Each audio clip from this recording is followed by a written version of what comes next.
I believe in your genius, black man. But the only way you can get to that genius level is if you work at it. You have got to work really hard to penetrate all the fear, all the stereotypes that have permeated your brain, all the limitations imposed on you by other people to get to that genius level. It is embedded in your DNA. I don't care what anybody else tells you. You have the propensity for godlike abilities, but you have got to push yourself. What I'm telling you is that every black man who has pushed himself, who has forced himself to be the best and even go higher than that, has at some point traversed the entire group of competitors to become the best. Look at Jackie Robinson. Look at our boy that ran in the Olympics in 1943 or 1940, Jesse Owens. Look at all these great athletes. Look at somebody like Johnny Cochran, one of the most renowned lawyers in the world. So it's not just in athletics. But what I know is this, man. I have so much belief in my black brothers because I come from the same place you came from. I had to deal with the same stereotypes. Oh man, you a black dude, man. You maybe you'll be a janitor or something like that. But all around me, I'm looking at success. So I'm looking at examples of success. The oratory skills of a Dr. Martin Luther King. The mental decisiveness of a Malcolm X. Somebody had to help them bring that out. But for the most part, it was their hard work and their skill sets that they worked at. I don't care if you're a weightlifter, man. Look at what brothers do when they really put their mind to it. The genius comes out of you. There's not that much difference between a slave and a God. Because in effect, God is a slave. He's a slave to us. So, we come from descendants of slaves. All the weak ones died in the Middle Passage, brothers. The rest of the weak ones died on the plantation. You understand what I'm saying? So you have the propensity for godlike abilities. You just got to put it to use, man. And I know this is an odd message for a random ass Tuesday morning, but I know what I do with my sons is amazing. My oldest son is 12 years old. For the past 6.5 years, he's been taking martial arts. And I have pushed him, and I've put him in this class, and I've put him in that class, and I've talked to him. And now his little ass is out here lifting weights with daddy at 12 years old. And the same thing goes for his 10-year-old brother. I have pushed them. And I have seen the results. I've seen that when we go to other countries where all these people are supposed to be the best in the world, my 12-year-old sons are beating their 12, 13, 14-year-old kids. Or at least competing on a level that makes them say, oh my God, that's amazing. And this is not just doing this for me.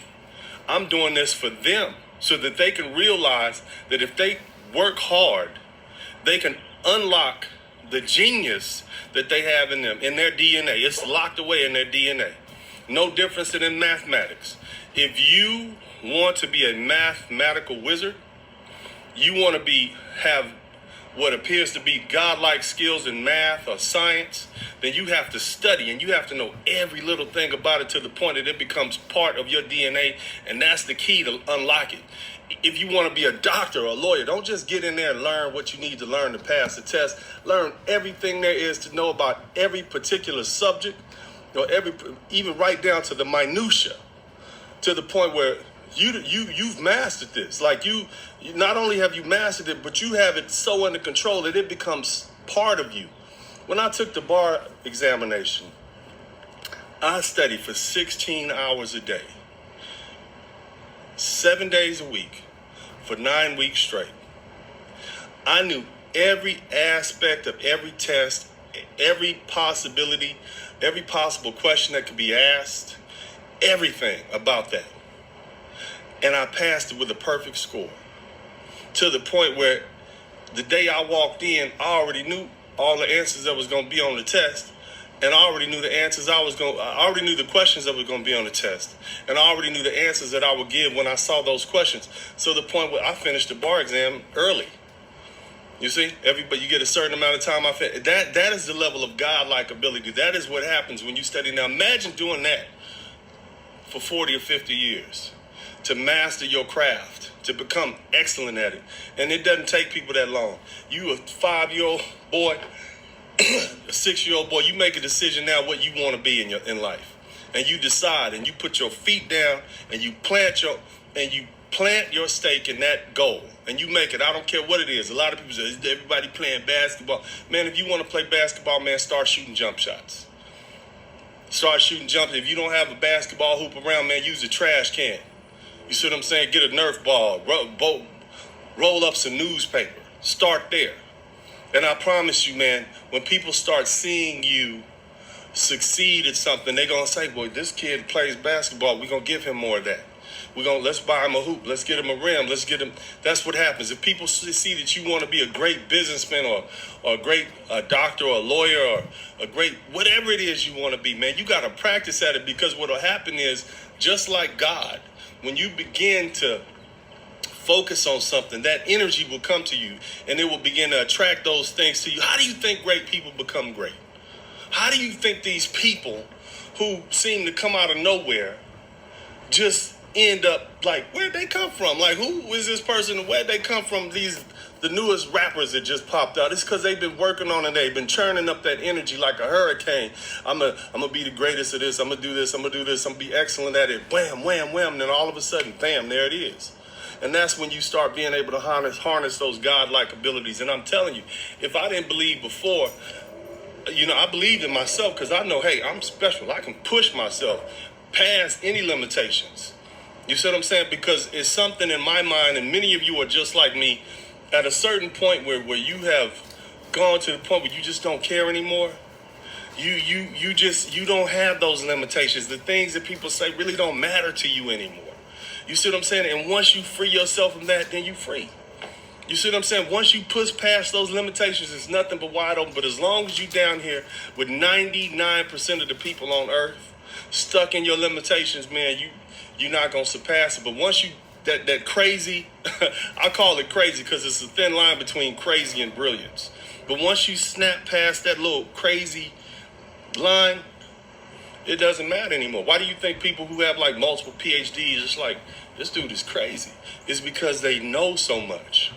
Why do you think people like Michael Jordan look like gods compared to everybody else? It's because they worked at it.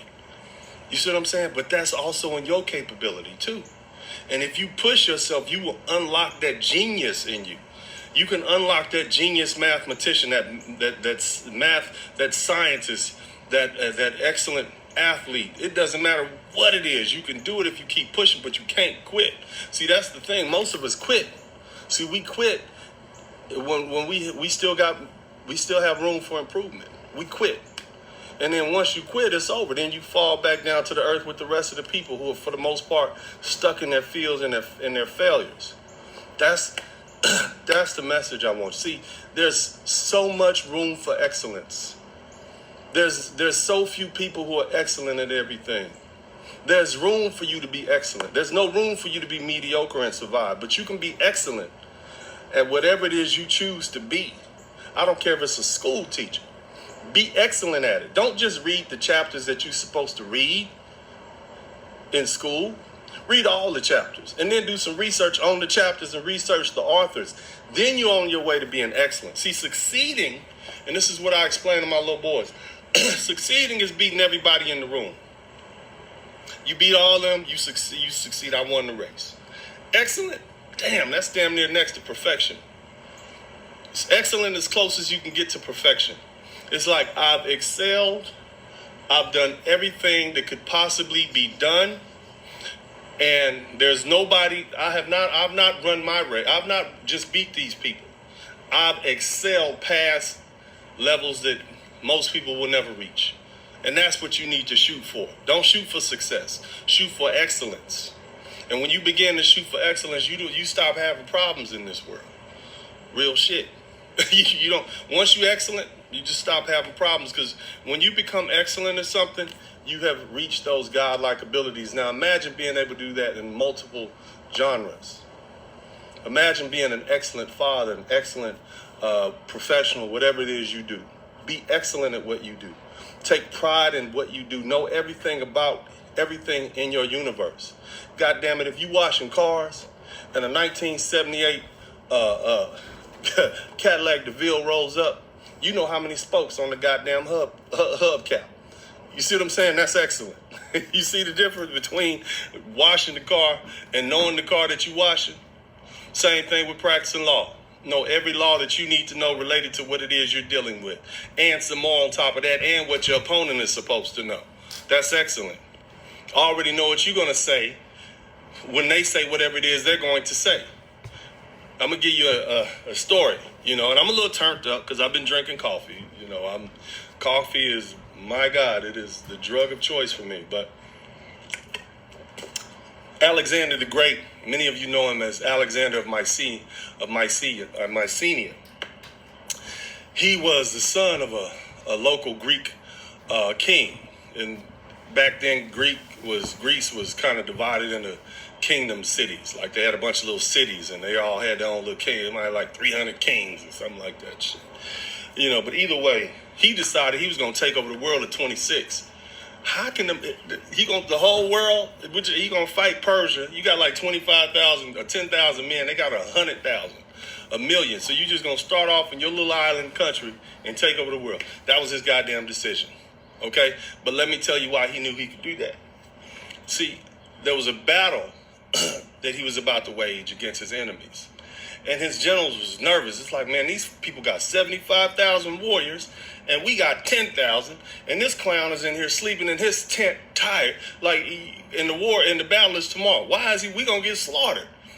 And the reason that Alexander could sleep so well is because he had already devised his plan. He was gonna have the main part of his army hit the front part of their army, and then have his horsemen, his horsemen ride around and hit the flank of their army with what they call a hook, a right hook, basically.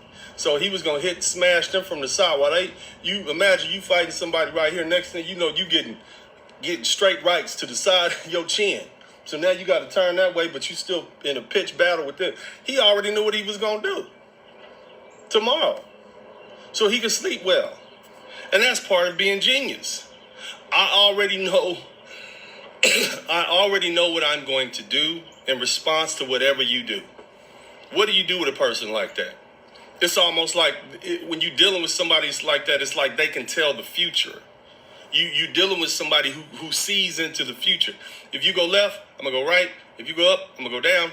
If you dodge and parry, I'm going to step back, hit you with a front snap kick in a certain kind of, in a martial arts sense of the word. And just like, what do you do with somebody like that? How do you deal with somebody like that? And what do you do when they already know everything that you're going to do, and then they've anticipated what you could possibly do, and then they have something to counter that? That's the more that conversation that I was having y'all the other day about confidence. No different than when you're dealing with a girl. You see a beautiful woman at the bar. Hey, how you doing? My name is Dennis. What's your name? Okay, you don't want to talk? That's cool, baby. I'll catch you next time. I already know I'm going to move on to the one over here that I saw. That's confidence. You see what I'm saying? Or she say, hey, yeah, my name is such and such. I saw you, but I saw you too.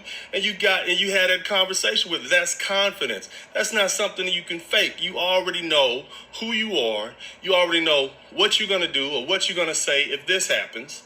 And so you can proceed forward. That's confidence. Ain't nothing to fake about it. It starts with knowing who you are and then knowing who your adversary is. You can read Sun Tzu and learn that. All these great people who were brilliant, who were geniuses, who had unlocked the genius, the godlike abilities in their own DNA because of trial and practice. There's so many examples out there, and I want you brothers especially to listen to me when I tell you, you have all the capability of genius, all of our ancestors, all of our slave ancestors, all of our great African ancestors who came before, whether they were farmers or royalty, whether they were warriors or whatever. All that is in us. You see what I mean? All these people that came before, it's just on you to unlock it. You can't unlock it by sitting your ass on the couch wishing for something that you don't have. You understand me? You can't unlock it by sitting around looking at what other people got on YouTube and the internet. Y'all see me out there balling, man. You see me out there balling, and that is the fruit of my labors. That is the fruit that comes to me that I can pick because of my genius. And I'm teaching my boys how to do the same thing, how to unlock their own genius. And you can do it too. It's just a matter of making that decision. This is what I want. This is what I want, and I'm going to master it. And I'm going to master it to the point that I'm better than everybody else at it. And once you do that, man, you got everybody beat, man. You become a god. You become godlike. You become a demigod on this earth. It doesn't matter if it was 200 years ago and we talking about swords and pistols, or whether we talking about internet databases and coding. If you decide that you want to master something and you do that, and you get to the point where you become excellent at it, and then you go beyond that and never stop learning, and you'll be a god at whatever you do, man. Real talk. So I don't want to hear about failure. I want to know what you're doing to move forward, bro. You see what I mean? Because see, people like, I want you to come take my spot. I'm happy to give up my spot. I want somebody better to come take me and say, son, we got you. We got you, Uncle D. We got you. We good. We can move from here, man. And I'll be like, cool, man. I'm going to sit down, baby. I want to see you ball. I want to see y'all boys do well. I want you to be examples for my sons to follow. Like I'm an example for some of you all to follow. Like others that have come before me have been examples for me to follow. I want to see you unlock that genius in your own mind, in your own body, whatever it is, whether you're going to be a athlete, basketball player, baseball player. If you playing baseball, man, you need to know how to hit a curveball or something that's high and out, low and inside, no matter what it is, whether it's a slow rotating ball, whether it's coming hot over the plate, whatever it is. And that's going to require practice. You need to know how to throw the ball from left field all the way to first base. You know what I mean? You know how to anticipate everything there is to know about the game. You need to be the coach. You see what I mean? People would think that you created the game of baseball, and then you go out there and play it. You understand? That's when you begin to master everything. You know everything a bit. Everything there is about something like that. You understand what I'm saying, fellas? This is what I ask you to do. This is my charge for you. Master it. Whatever you touch, master it. If you lifting weights, man, know everything there is about diet. You want to be a weightlifter. Know everything there is about diet. Know everything there is about the amount of the type of weightlifting you can do that's good for your body. Whatever it is. Okay? Mathematician, electrician, plumber. Know all the new materials that are being used, all the new layouts for houses, so that you already know when you look at something like, yeah, I got this figured out. This is not a problem. You become excellent at that. Woodwork. I don't care if it's cutting goddamn grass. That's what I'm asking y'all to do. Start being excellent at whatever you do. Excellent at everything. And then what that's going to do, you build on that. That's how you build a society. That's how you earn greatness. So unlock that DNA, fellas. I believe in you, boys. I want to see you ball. I want to see you do well. I want to see you. I want to see you excel at all things. I want to be proud of you. I want you to be proud of yourself. I want you to be able to look in the mirror and say, I'm proud of myself. I love myself. I appreciate myself. Look what I've done. I want you to be fucking arrogant about it. Okay? That's how I want you to be. That I know I can do it even if I hadn't done it yet, because I know who I am and I know what I've done in the past. So technically it's not arrogant, it's confidence, but I want to see you boys do it, man. And you know, I love you. You know, and that's why I talk to y'all, man. The reason I open y'all up to my life, and man, some of the pictures I put up, man, me with all these women, that's just to motivate you. It's to motivate you, to let you know, man, if this is all you want, this is nothing. Look, this is a random Saturday evening for me. You see what I'm saying? So I want to see y'all boys. If that's all it takes, it's nothing. Okay, but it starts with you making a decision right now where you sitting that I am going to be excellent at whatever I do. And the earlier you decide to start being excellent, the quicker that excellence will run to you. And it don't take that long, man. It doesn't take that long. Start with being excellent, and everything else will fall in line. I promise you. I love you. God bless you all. And you sisters, this goes for you too. And whoever else is watching, man, I'm here for the entire human race. I'm a black man. I love my people. You see what I mean? I'm going to stay down with my people. But this message, but as a black man, I know that I am one of the fathers of this earth. I know that the black man came first, so as me, it's on me as a black man to set an example for the rest of God's children. And when the black man stands up and becomes a better man and becomes more godlike, then it forces everybody else on this planet to do so, because we are the fathers and sisters. You are the mothers of the people on this planet. Everybody came from us. Okay, so we have a duty as the parental, the parental genes. The parental lineage, to set an example for everybody else. And as long as we're not doing that, we can't expect our children to rise up either. We setting a bad example. But, but starting with my brothers and sisters, man, let's see it. Let's see. But especially you brothers, because the leadership starts with you. So I want to see you ball, baby. And you know what I mean by ball. I want to see excellence. And whatever you do, the mathematicians, the electricians, the plumbers, the football players, basketball players, baseball players, hell, lawyers, doctors, surgeons. I want to see accountants. I want to see you do excellent at what you do. I want to see you strive for excellence. Know everything there is to know about that particular subject that you've decided to pick up, and then work with it. God bless you. I love you. This is Dennis Sperling, raw and unfiltered. I'm out.